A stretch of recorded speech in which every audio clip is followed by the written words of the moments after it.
xibaar yu wér te wóor ca tàng ba abonnez-vous pour ngeen di mën di jot suñuy vidéo.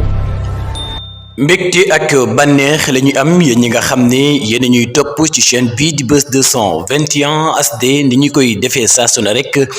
di leen indil ay xibaar la ca gën a fës nag niki démb gis nañu ki nga xam ne moom moo di Amadou Ba bu Pastef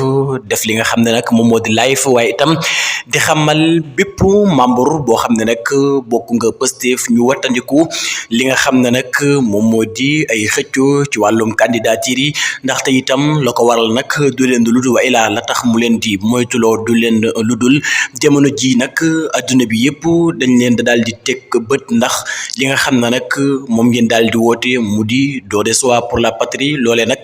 moom Amadou Ba mi ngi fàttali ne bépp membre bu Pastef na bàyyi xel loolee ndax jamono ji nag parti politique yi nga xam ne ñoo ngi ci Sénégal jamono ji dañu leen daal di teg li nga xam ne nag moom moo di bët ndax jàpp nañ ne bu ñu demee bay choisir li nga xam ne nag moom moo di ay candidature dana ci bëri ñoo xam ne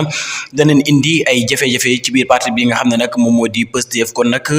moom Amadou Ba mi nga xamal bépp membre boo xam ne Pastef nga bokk nga wattandiku mbir yu ni mel ngeen waxtaan ba nga xam ne nag juboo ngeen wa ilaa ngeen def li nga xam ne nag moom moo di volonté wu bàyyi ki nga xam ne moom moo di Ousmane Sonko bàyyi ko xelam mu tànn ñi nga xam ne nag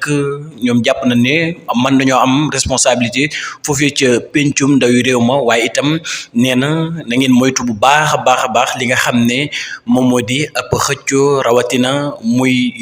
réunion bi nga xam ne war ngeen koo amal niki tey ci noone itam muy xamle fi nga xam ne nag jaar nañu fa ba egsi li nga xam ne nag moom moo di ci pouvoir bi loole nag nee na bu leen ko fàtte mukk képp koo xam ne nag membre nga ci Pastef bul fàtte loolu mu di don de soi pour la patrie waaye itam loole nag bu leen ko fàtte na ngeen xam ne itam pencum ndawi réew ma maanaam assemblée nationale 82 députés jigéen la war a jël waaye itam wala 83 députés yu jigéen 82 députés yu góor kon nag na ngeen xam ne assemblée nationale nag du jël li nga xam ne moom moo di lu mat 500 députés kon nag loolee nañu ko xam ba moytu li nga xam ne nag moom moo di xëccoo bi waaye itam yombalal ki nga xam ne moom moo di njiitu parti bi Ousmane Sonko mu mën a tànn waaye itam ci xel mu teey